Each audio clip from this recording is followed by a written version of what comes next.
Io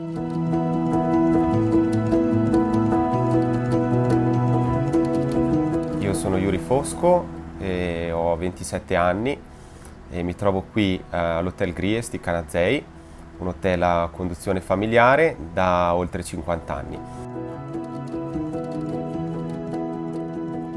Allora, il fotovoltaico diciamo che è stata la chiave per andare incontro, diciamo, al tema della sostenibilità.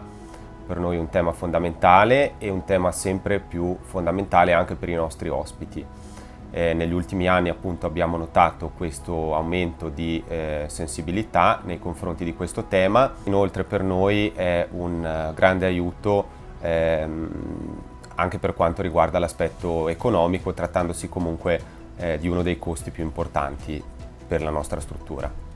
Quello che ha fatto Energy Renovation Studio per noi è stato, diciamo, la chiave che ci ha aiutato a prendere la decisione. Ci hanno portato dei dati concreti alla mano, indicandoci appunto nell'arco dell'anno che cosa effettivamente potevamo andare a produrre. Quindi è stata sicuramente una cosa che ci è stata di grande aiuto. Il processo di installazione non ha richiesto grandi sforzi da parte nostra. Diciamo che dal momento in cui abbiamo dato conferma c'è stata piena disponibilità, siamo comunque riusciti a concludere questo lavoro in tempi brevi e a rendere subito operativo l'impianto, quindi siamo soddisfatti delle tempistiche.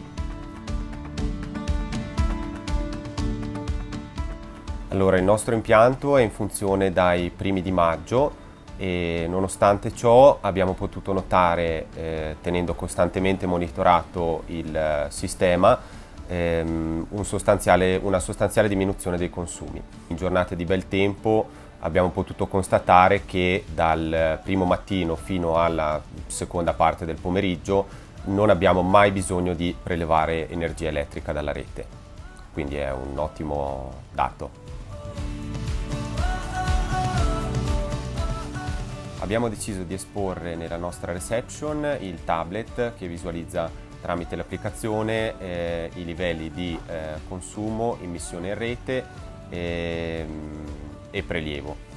Quindi diciamo che è una cosa molto utile e i nostri ospiti sono entusiasti di guardarlo costantemente, di tenerlo monitorato, e è una cosa che aiuta molto anche la nostra immagine. Sicuramente per la nostra azienda questo è stato un investimento importante e che ci porterà sicuramente ad avere dei benefit che accoglieremo con il passare degli anni, quindi non immediati, ma che insomma ci danno grande soddisfazione. Quindi vi ringraziamo.